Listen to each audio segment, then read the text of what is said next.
कालिंजर प्रसिद्ध आहे तो फक्त टेकडीवर असलेला रांगडा किल्ला म्हणूनच नव्हे, तर एक पवित्र तीर्थस्थान म्हणून देखील. याचा उल्लेख वैदिक साहित्यामध्ये, महाकाव्य रामायण आणि महाभारतातही आहे. आणि असा समज आहे की जो कोणी या तलावाच्या पाण्यामध्ये डुबकी घेतो त्याला 1000 गायी दान देण्याबरोबरीचं पुण्य प्राप्त होतं. अजून सांगायचं म्हणजे किल्ल्याच्या आतमध्ये अनेक तलावही आहेत. एक स्थानिक आख्यायिका आहे की शेवटचा चंदेल राजा कीर्ती शहा हा दीर्घकालीन त्वचेच्या रोगानं पीडित होता. त्यानं या इथे आंघोळ केली गरम पाण्याच्या झऱ्याच्या तलावात, आणि त्याचा आजार बरा देखील झाला. आज देखील इथे अनेक मंदिरं आहेत जी भक्तांना इथे येऊन या तलावात डुबकी घेण्यासाठी आकर्षित करतात. कालिंजर किल्ला उत्तर प्रदेशमधील बांदापासून 30 किलोमीटर अंतरावर आहे.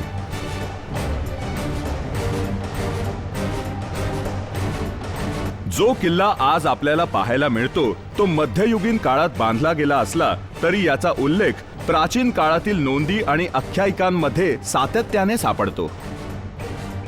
सांस्कृतिक घडामोडींच्या केंद्राच्या बरोबरीने हा असाधारण लष्करी डावपेचाच्या दृष्टीने महत्त्वाचा मानला गेला आहे.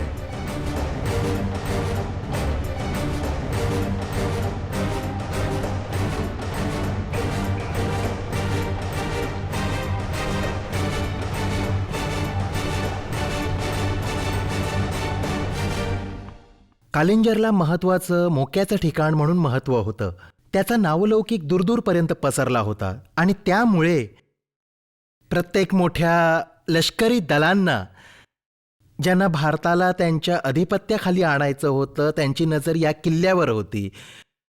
त्याला काबीज करायचा होता.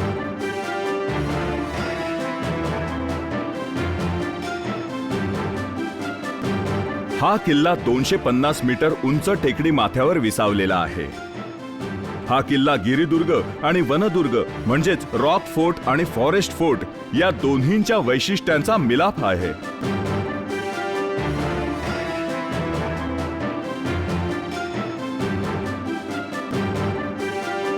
घनदाट जंगलाने हा वेढलेला असल्याने टेकडीच्या पायथ्यापर्यंत पोहोचणं खूपच कठीण आहे.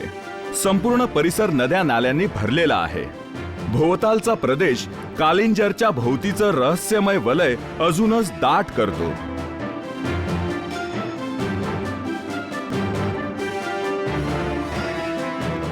कालिंजर किल्ल्याची अभेद्यता एक मोठं आव्हान होतं आणि नेमकी हीच गोष्ट अनेक साहसप्रिय आणि लष्करी डावपेच खेळणाऱ्यांच्या मनात जास्तच घर करून होती की हे आव्हान कसं झेलायचं आणि ह्या किल्ल्यावर ताबा मिळवण्यासाठी या अडचणींना कशा प्रकारे पार करायचं. आणि याविषयीच्या खूप रंजक कहाण्या आहेत. कालिंजरवर कसा ताबा मिळवला गेला सल्तनत काळात, अफगाण काळात आणि अर्थात मोगलांनी नंतर काय केलं, हे काम कधीच सोपं नव्हतं. आणि नेमकं त्यामुळेच कालिंजर कालातीत असल्याचं वलय तयार झालं असावं.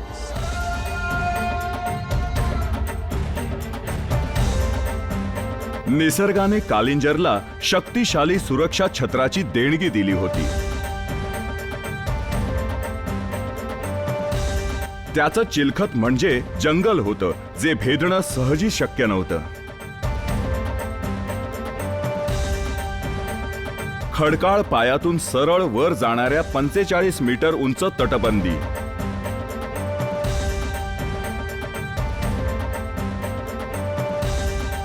त्यांच्या दिशेने सोडलेले तोफगोळे त्यांच्यावर आपटून पुन्हा परत फिरायचे.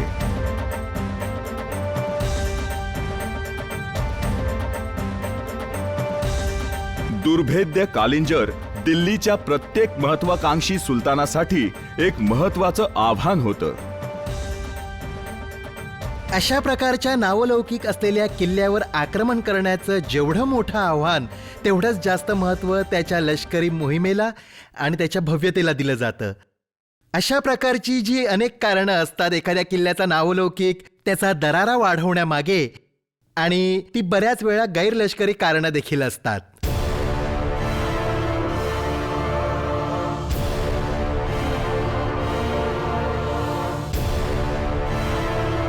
किल्ल्याच्या आतील भागात प्रवेश करता येऊ शकेल असे 7 दरवाजे आहेत.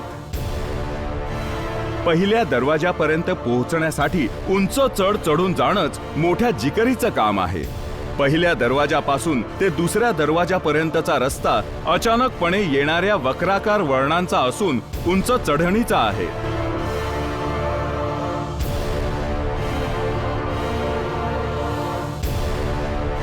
हे दरवाजे वेगवेगळ्या शासकांनी किल्ल्याचं मजबूतीकरण करण्यासाठी बांधले आहेत.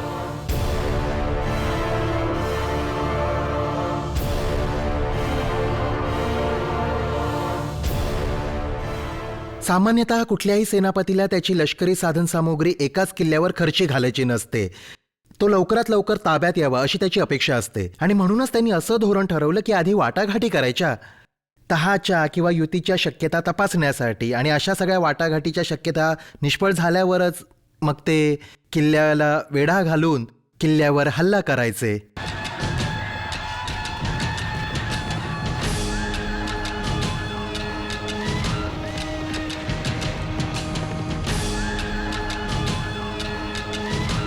शेरशाह सूरने जेव्हा कालिंजरवर हल्ला केला तेव्हा अत्यंत घनघोर युद्ध झालं.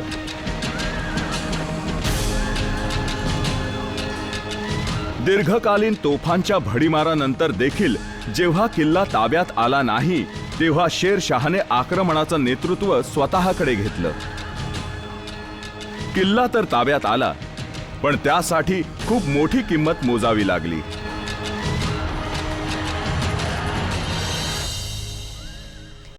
टेकडी माथ्यावर असलेल्या कालिंजरच्या तटबंदीवर बसलेलो असताना त्रासदायक गर्दीपासून दूर कल्पनाही करणं कठीण आहे की हीच ती जागा आहे जिथं जवळजवळ 500 वर्षांपूर्वी भारतीय इतिहासाचा रोख अचानकपणे नाट्यमयरित्या बदलला. शेरशाह सूर, अफगाणचा भाडोत्री सैनिक, त्यानं बाबरचा मुलगा आणि वारस असलेल्या हुमायूला पराजित करून दिल्ली बाहेर पिटाळलं होतं. मोगल राजवंश नामशेष व्हायच्या मार्गावर होता. शेरशाह महत्वाकांक्षी माणूस होता. त्याला भारताचा निर्विवाद शासक बनायचं होतं. त्याला कालिंजरसारखे सगळे किल्ले काबीज करायचे होते महत्वाकांक्षा पूर्ण करण्यासाठी. इथे जेव्हा युद्ध सुरू होतं तेव्हा एक तोफगोळा तटबंदीवर आपटून परत फिरला आणि दारुगोळ्याच्या ढिगाऱ्यावरती येऊन पडला. मोठा आगडोंब उसळला आणि त्या आगीमध्ये शेरशाह होरपळून निघाला आणि मृत्यू पावला. त्याच्या मुलाचा इस्लाम शहाचा इथे राज्याभिषेक झाला, पण त्याचा राजवंश फार काळ टिकलाच नाही. हुमायूँ परतला. त्याने मोगल सत्तेची पुनर्स्थापना केली.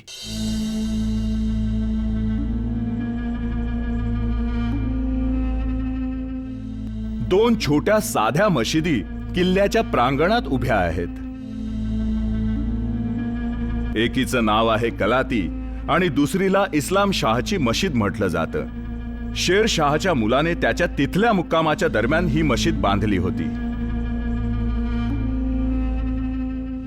कालिंजरला जातीय सलोख्याची मोठी परंपरा आहे.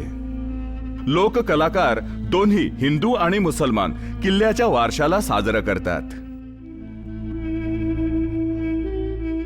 सतयुग कीर्तिगिरी कहलायो, त्रेता महत गिरे उतचारी, और द्वापर पिंगल गढ़ कलयुग में, द्वापर पिंगल और गढ़ कलयुग में कहे कालिंजर नर नारी हाँ, कहे कालिंजर नर नारी हाँ. या किल्ल्याच्या आत पाण्याचे अनेक साठे आहेत. यामुळे इथल्या रहिवाशांची गरज पूर्ण व्हायची. हा तटतीर्थ पवित्र मानला जायचा आणि याच्या काठावर मंदिर आणि मशीद दोन्ही आहेत. तीर्थयात्री अजूनही इथे गर्दी करतात, पवित्र पाण्यात डुबकी घेऊन पुण्य मिळवायच्या अपेक्षेने. असा कोणताही जगातील जुना ग्रंथ नाहीये हिंदू धर्माशी संबंधित संस्कृतीचा की ज्याच्यात कालिंजरचा उल्लेख नाही. याचं आध्यात्मिक, धार्मिक, तांत्रिक प्रत्येक प्रकारे महत्व आहे.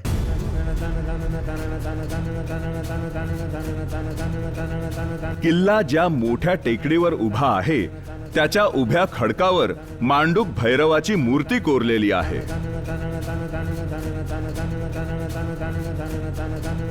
असुरांचा नायनाट करायला शंकर हा उग्र अवतार धारण करतो. भीतीदायक प्रतिमेला भैरव उग्रावतार असं नाव दिलं गेलं आहे. जवळच पार्वतीची अत्यंत सुंदर शांत सौम्य मूर्ती आहे.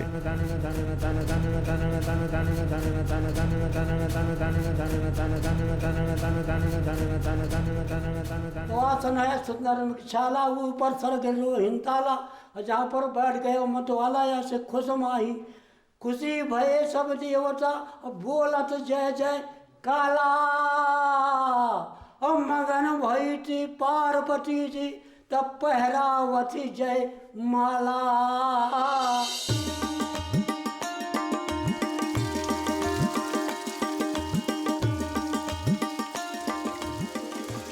मृगधारा हा निरंतर वाहणारा गोड पाण्याचा झरा आहे. या झऱ्याच्या तोंडाशी एका रांगेत 7 हरणांच्या मूर्त्या कोरलेल्या आहेत.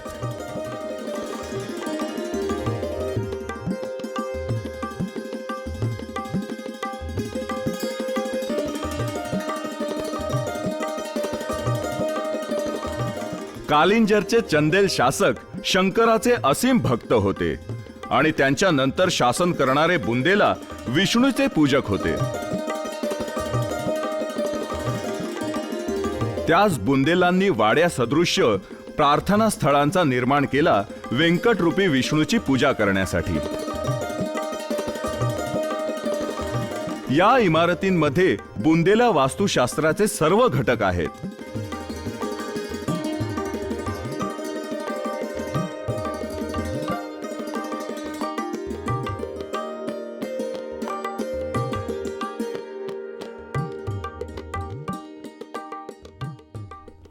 भारतातील बहुतेक किल्ले आपल्याला त्या गद्दार व्यक्तीच्या कहाण्या सांगतात ज्यांनी किल्ल्याचं द्वार उघडून शत्रूला आत प्रवेश दिला. कालिंजरही याला अपवाद नाही. आपण जसे ह्या किल्ल्यामध्ये प्रवेश करतो आपल्याला मांधाता चौबेचा महाल दिसतो, जो इथला किल्लेदार म्हणजे जो या किल्ल्याचा कमांडर होता मोगल काळाच्या अखेरच्या दिवसात. विरोधाभास पहा, कोणालाच तो गद्दार असल्याचं आठवत नाही आणि त्याला देशभक्त म्हणून ओळखलं जातं कारण त्याने छत्रसालच्या आक्रमणकर्त्या सैन्यासाठी द्वार उघडलं आणि किल्ल्याचं नियंत्रण पुन्हा एकदा बुंदेलांकडेच आलं. त्यानंतर जवळजवळ 100 वर्षांहून अधिक काळ छत्रसाल आणि त्यांच्या वारसांनी इथे राज्य केलं.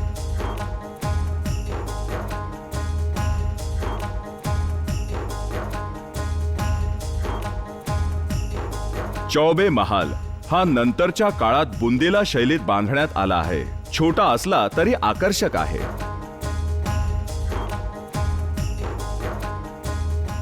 हा जरी पहारेकऱ्यांची चौकी म्हणून बांधण्यात आला असला तरी त्याची रचना एखाद्या महालासारखी आहे.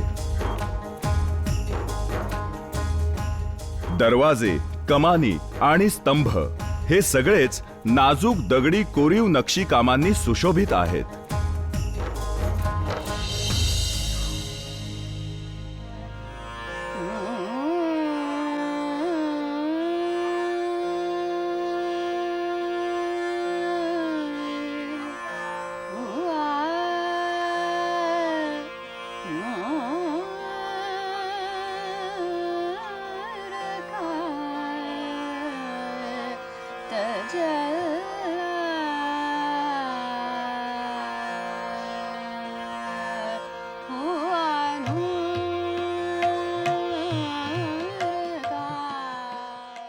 अमन सिंह महाल एकेकाळी कालिंजरवर शासन करणाऱ्यांचं निवासस्थान म्हणून कामी आला.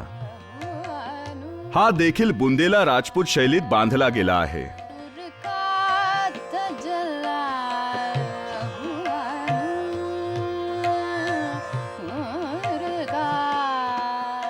निवासी दालनं अंगणाच्या सभोवताली बांधलेली आहेत. या महालात दुर्मिळ कलावस्तूंचा संग्रह करण्यात आला आहे. यावरून आपल्याला कला आणि हस्तकलेला राजाश्रय देण्यात कालिंजरने पार पाडलेल्या भूमिकेची कल्पना येते.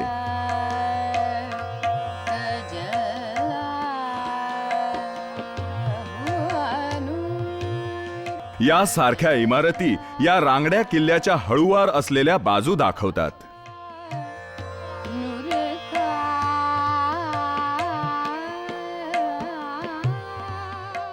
शत्रूला किल्ल्यापासून दूर ठेवत असताना त्याच्या लष्करी बाबी किंवा त्याच्या संरक्षण यंत्रणेच्या बाबी सगळ्याच प्रचंड आणि रांगड्या आहेत असंही म्हणता येऊ शकेल जर तुम्ही बाहेरून पाहिलं तर. पण जसं तुम्ही आत शिरता, आतल्या भागात गेल्यावर जिथे महाल व इतर इमारती आहेत तिथे तुम्हाला तिथल्या हवेत एक प्रकारचा सुगंध दरवळत असल्याचं तुम्हाला जाणवेल.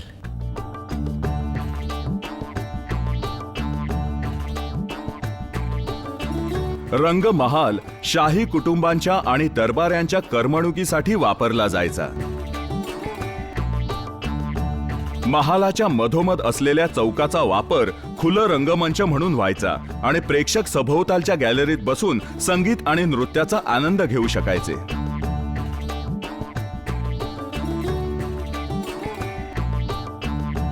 काही इस्लामिक वास्तुशास्त्रीय वैशिष्ट्ये, उदाहरणार्थ त्रिकोणी कमानींकडे सूक्ष्मदृष्टी असणाऱ्या पर्यटकांचं लक्ष वेधलं जायचं. किल्ल्याच्या आत काय काय घडायचं याचा जर का तुम्ही संपूर्ण आवाका विचारात घेतलात तर ते पूर्णपणे थक्क करणारं असतं. अशी कुठलीच गोष्ट नसते की जी इतर कुठेही घडत नाही ती तिथे घडत नव्हती, आणि तरीही ते तिथल्या रहिवाशांना शत्रूंपासून संरक्षण द्यायचे.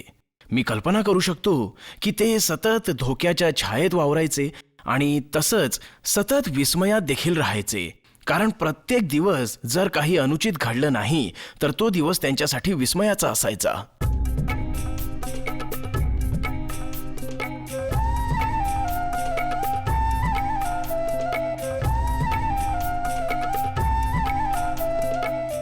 राणी महाल दुर्लक्षित झाल्यामुळे मोडकळीस आलेल्या अवस्थेत आहे.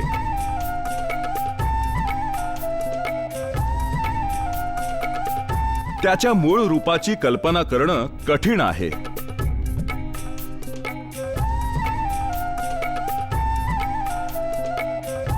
तो बहुमजली असून शाही स्त्रियांच्या निवासस्थानाच्या कामी यायचा. त्यांना आवश्यक एकांत मिळेल याची काळजी घेण्यात आली आहे.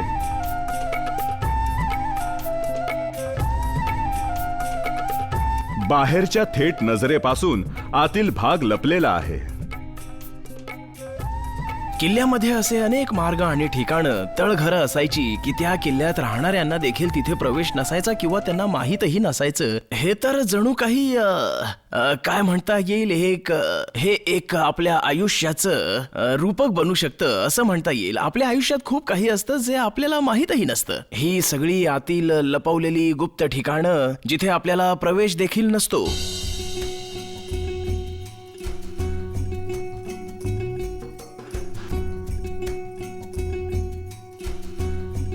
किल्ल्याचं महत्वाचं आकर्षण म्हणजे निळकंठ महादेव मंदिर.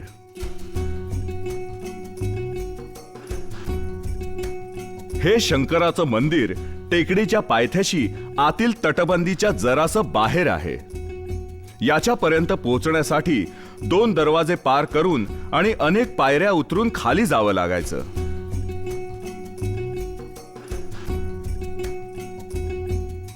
याचे दरवाजे नाजूक कोरीव नक्षीकामाने सजवलेले आहेत. या किल्ल्याने अनेक आक्रमणांना तोंड देऊन देखील सुदैवाने मंदिराचा बहुतांश भाग शाबूत आहे.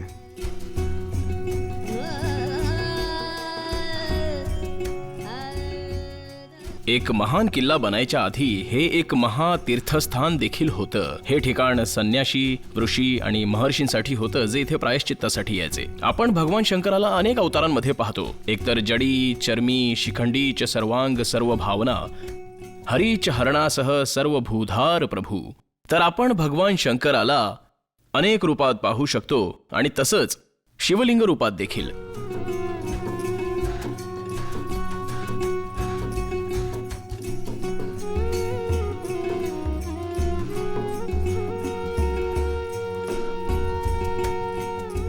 शंकराचं मंदिर एका खडक कोरून तयार केलेल्या गुहेत आहे.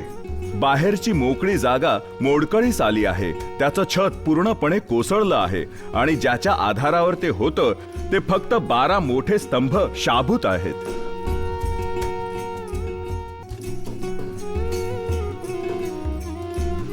असं म्हटलं जातं की ते गुप्त काळात बांधलं गेलं होतं.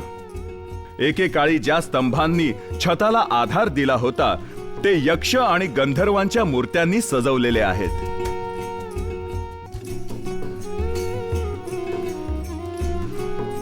किल्ल्याच्या या बाजूस आपल्याला प्राचीन हिंदू मंदिरांच्या वास्तुशास्त्राची झलक पाहायला मिळते. बभूति लगावत शंकर के अहिलोचन माद गिरिजर के अहि की फुपकार पड़ी शशि के तो अमृत बूंद गिरो ढर के। या मंदिरामध्ये कुणालाही प्रवेश नाकारला जात नाही. सगळे भक्त इथे त्याची पूजा करू शकतात आणि त्याच्या स्तुतीपर गीत गाऊ शकतात. भागो भय करके यह देख. बाहेरील भिंतीवर शंकराची प्रचंड दगडात कोरलेली मूर्ती आहे. ती 9 मीटर उंच असून तिला एकूण 18 भुजा आहेत आणि गळ्यात मुंडक्यांची माळ आहे. ही मूर्ती पाहून पर्यटक अचंबित आणि मंत्रमुग्ध होऊन जातात. तो शंकर के अहिलोचन माद गिरिजर के अहि की फुपकार पड़ी शशि के तो अमृत. मंदिर त्याचा गाभा आहे. मला असं वाटतं की हेच नेमकं भारतीय किल्ल्यांचं वेगळेपण निश्चित करतं. प्रत्येक किल्ल्यात मंदिर, मशीद किंवा एखादं पवित्र स्थान असतं आणि किल्ल्यांचा वापर संपुष्टात येऊन खूप काळ लोटला तरी देखील मंदिर मात्र तिथेच राहतं आणि म्हणूनच लोकांमध्ये आणि त्याच्या वारशामध्ये नेहमीच एक नातं राहतं.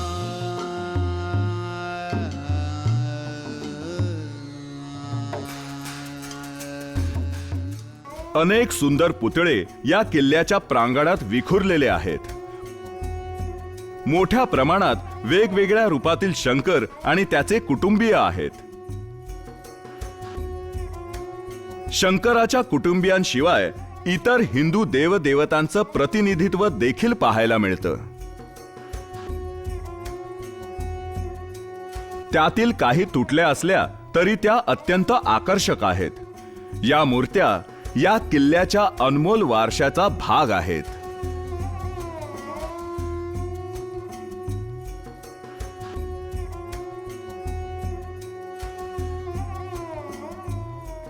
कालिंजर हे नाव 2 शब्दांना जोडून तयार करण्यात आलंय. काल आणि जर हे ते स्थळ आहे जिथं शंकरानं मृत्यूला नष्ट केलं आणि काळाला धुडकावून लावलं. यात काहीच आश्चर्य नाही की इथलं मुख्य मंदिर नीळकंठेश्वर या शंकराच्या अवताराला समर्पित केलं गेलंय. अनेक शतकांपासून हे शैवपंथीयांच्या उपासनेचं ठिकाण आहे आणि ह्या किल्ल्याच्या संरक्षकांचा असा विश्वास आहे की जोपर्यंत देव त्यांच्या रक्षणार्थ आहे तोपर्यंत कोणीही शत्रू कितीही बलाढ्य असला तरी त्यांना हरवू शकत नाही. आणि किल्ल्याचा नावलौकिक होता कालजयी कालिंजर, किल्ला जो कोणी जिंकू शकत नाही. इथल्या अनेक इमारती गुप्त काळादरम्यान बांधल्या गेल्या होत्या. त्या नष्ट झाल्या आहेत. मूर्ती काही तुटल्या आहेत, काही शाबूत आहेत. त्या अत्यंत सुंदर आहेत आणि सगळ्याच वाट पाहत आहेत संवर्धकाची, जो त्यांना वाचवेल भावी पिढीसाठी.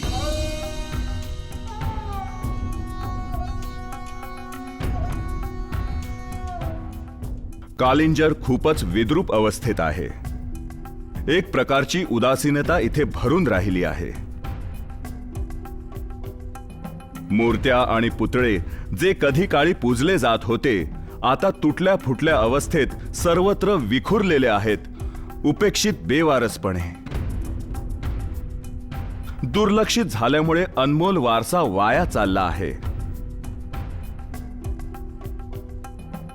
एक पवित्र तीर्थस्थान आणि एकेकाळच्या अभेद्य किल्ल्याची इतकी दयनीय अवस्था पाहून मनाला यातना होतात.